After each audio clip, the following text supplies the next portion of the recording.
the statement just made.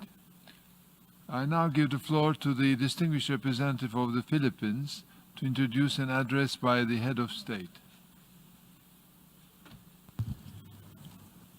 Mr. President, Mr. Secretary General, I have the special honor to introduce the pre-recorded statement of His Excellency Rodrigo Roa Duterte, President of the Republic of the Philippines.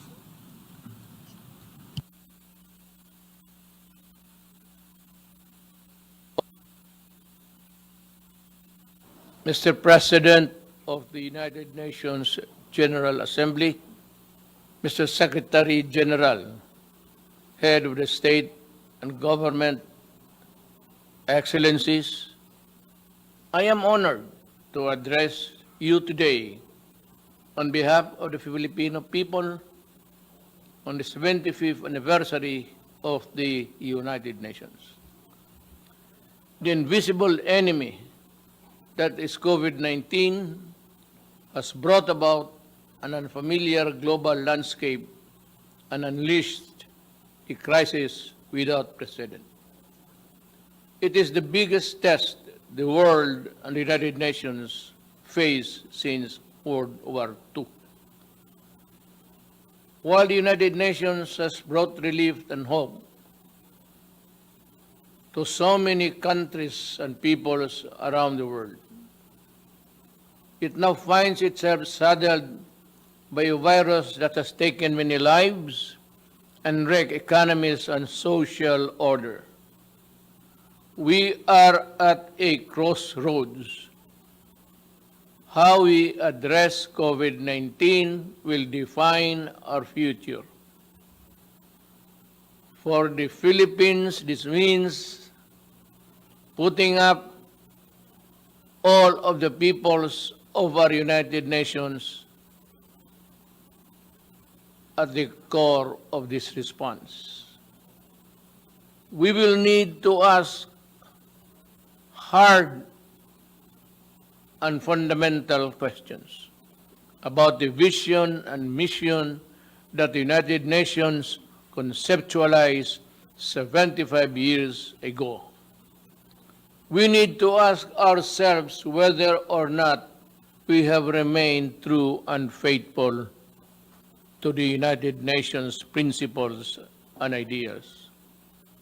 Mr. President, in the light of the realities of the present, the Philippines grieves with all of the families all over the world who lost their loved ones to this horrible virus. We extend our heartfelt condolences.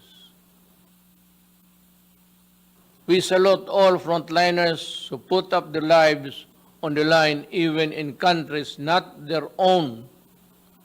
So also do we honor and recognize the healthcare professionals who selflessly answered the call and to combat the COVID-19 pandemic despite its virulence and unknown characteristics.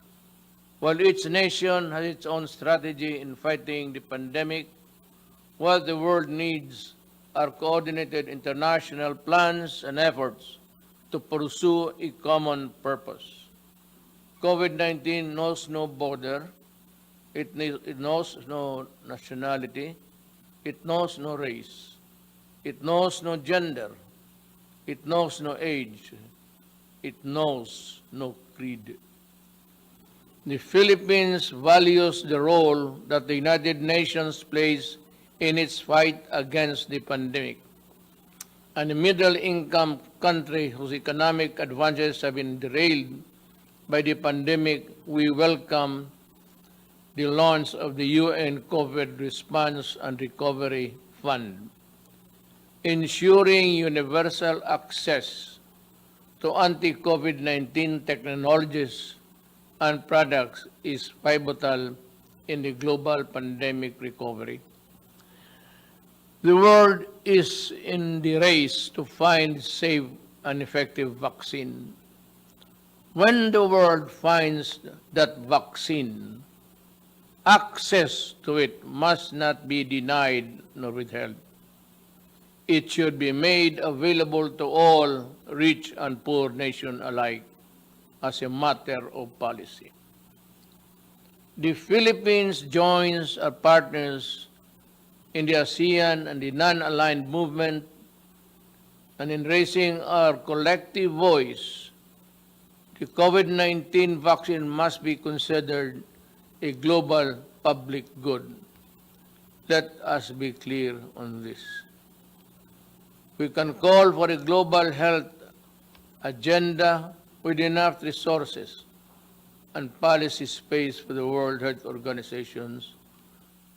We need a WHO that is quick to coordinate and quicker to respond. The Philippines will do its part in the pooling of global resources. Our health workers are among the best. Mr. President, just as we needed stability and confidence because of the pandemic, geopolitical tensions continue to rise. Escalating tensions benefit no one. The new flashpoints heighten fears and tend to tear peoples apart. When elephants fight, it is the grass that gets trampled flat. Given the size and military might of the contenders, we can only imagine and be aghast at the terrible toll on human life and property that shall be inflicted if the world war deteriorates into a real war of nuclear weapons and missiles.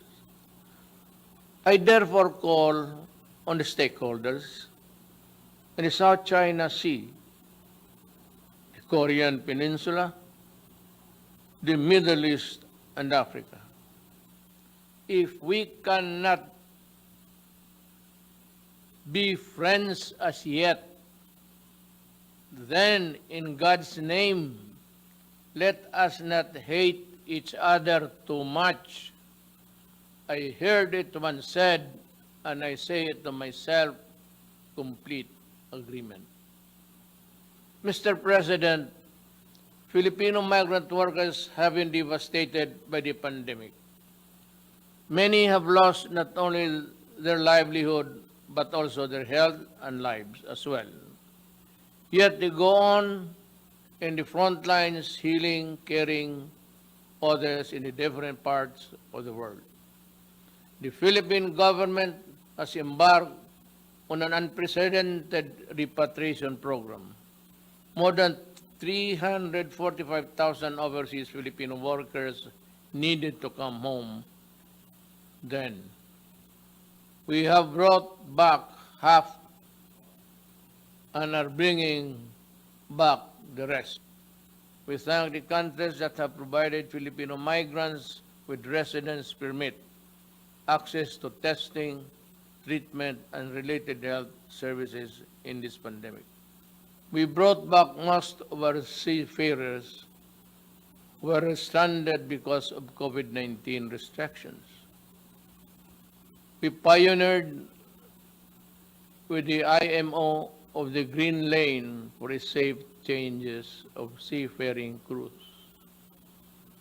In these times, we need stronger cooperation in promoting and protecting the rights of migrants, regardless of their migrant status. We must all adhere to the global compact of safe, orderly, and regular migration.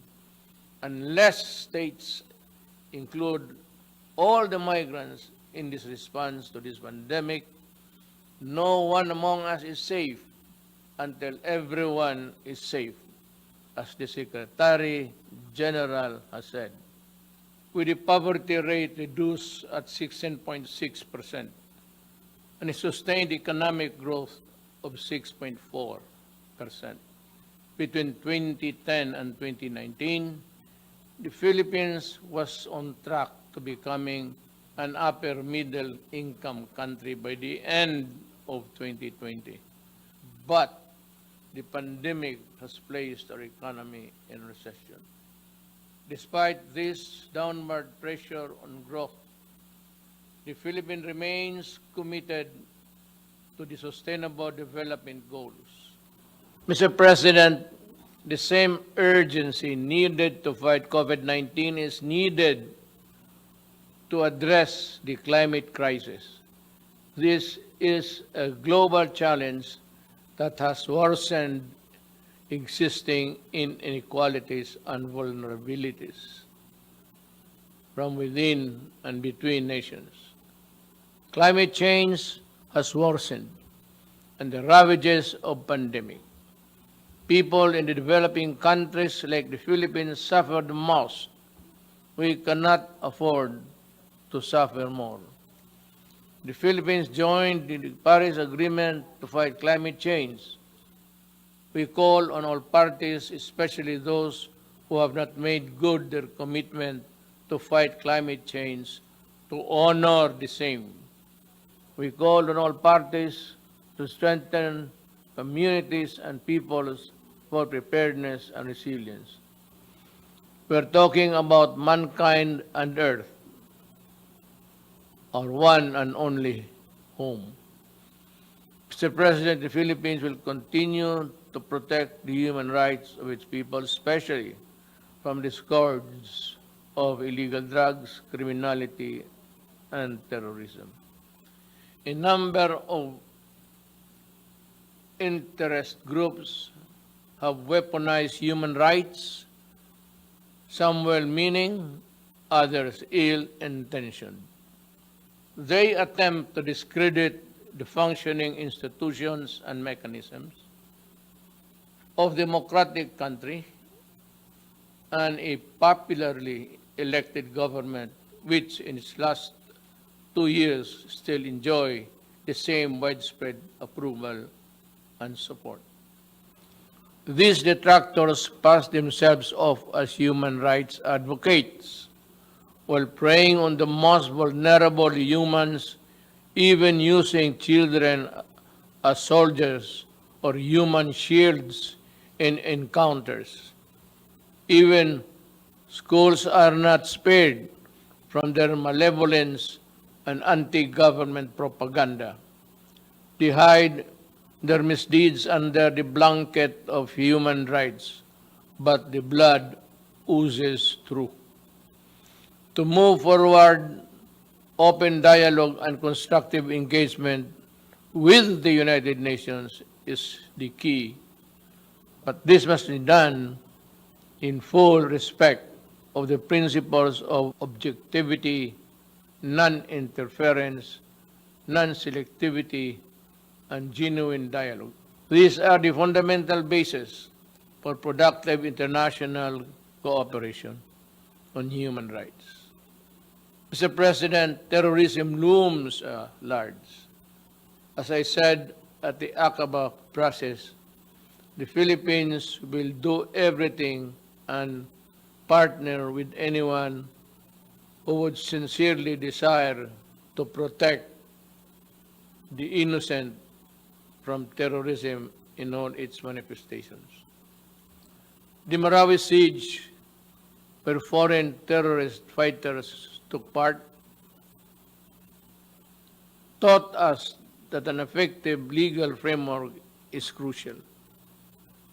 Our 2020 Anti-Terrorism Act shores up the legal framework by focusing on both terrorism and the usual reckless response to it. Its enactment was done pursuant to our commitment and the strict adherence to the relevant Security Council resolution and the UN Global Counter-Terrorism Strategy. Most importantly, we remain committed to rebuild the stricken community and address the root causes of terrorism and violent extremism in my country. We must remain mindful of our obligation and commitment to the Charter of the United Nations. And as amplified by the 1982 Manila Declaration on the peaceful settlement of international disputes, the Philippines affirms that commitment in the South China Sea in accordance with UNCLOS and the 2016 Arbitral Award. The award is now part of international law, beyond compromise and beyond the reach of passing governments to dilute, diminish, or abandon. We firmly reject attempts to undermine it. We welcome the increasing number of states that have come in support of the award and what it stands for: the triumph of reason over rashness, of law over disorder,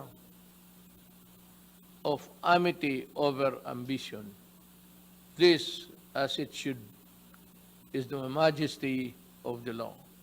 Mr. President, the global health crisis has further complicated the global security environment.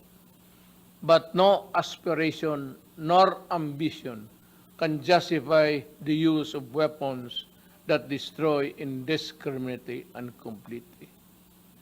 There is no excuse for deaths that a nuclear war could cause, nor the reckless use of chemicals and biological weapons that can cause mass destruction.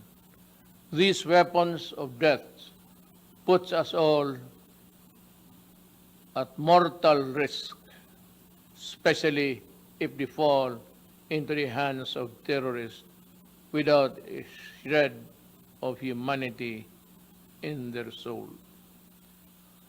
We can call all member states to fully implement the Nuclear Non-Proliferation Treaty and the Chemical and Biological Weapons Convention.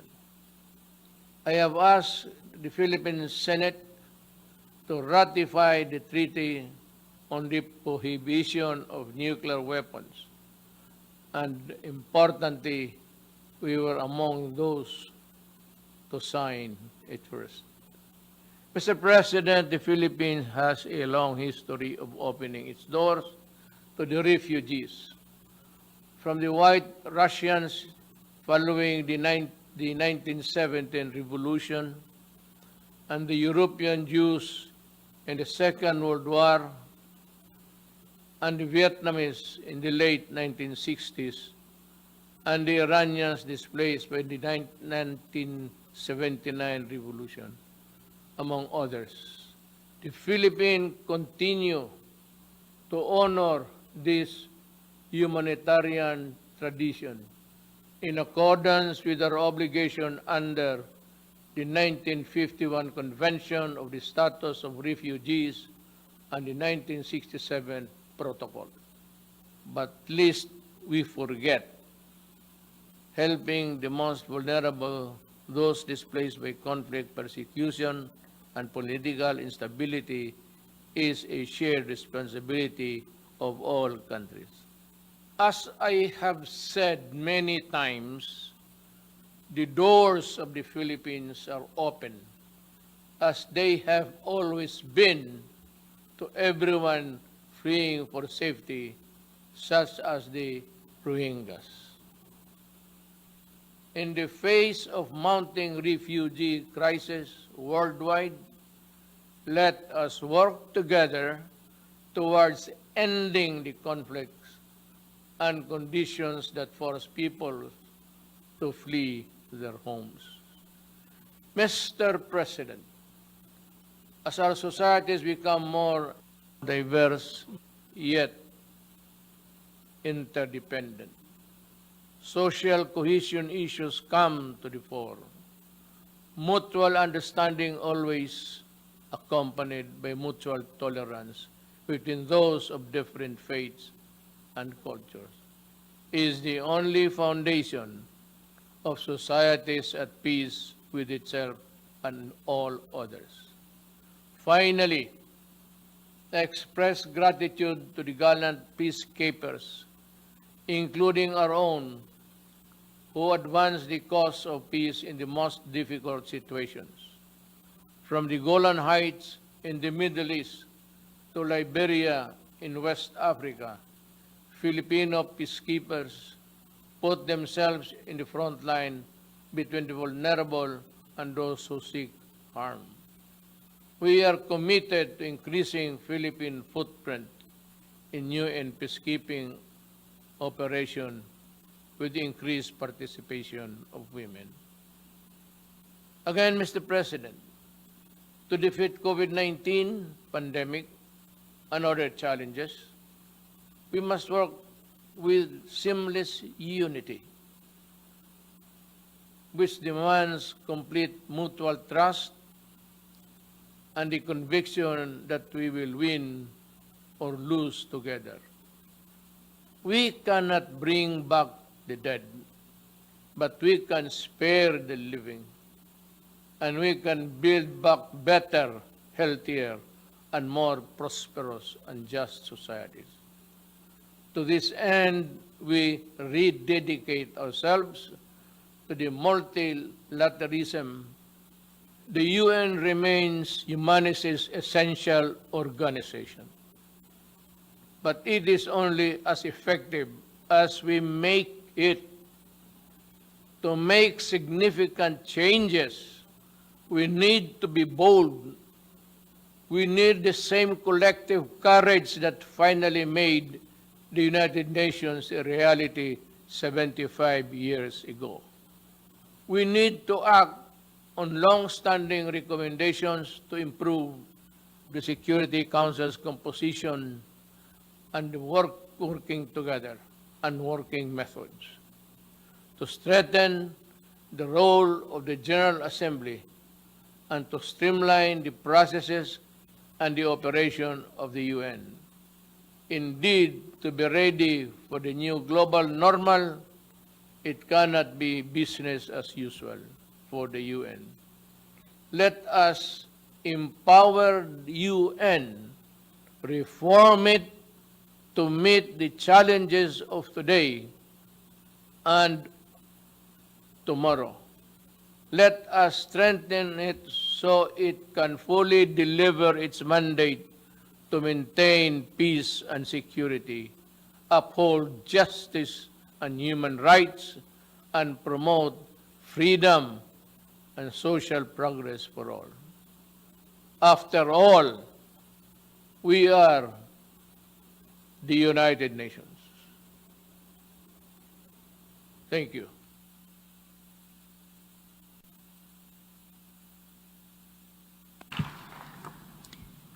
On behalf of the General Assembly, I wish to thank the President of the Republic of Philippines for the statement just made. I now give the floor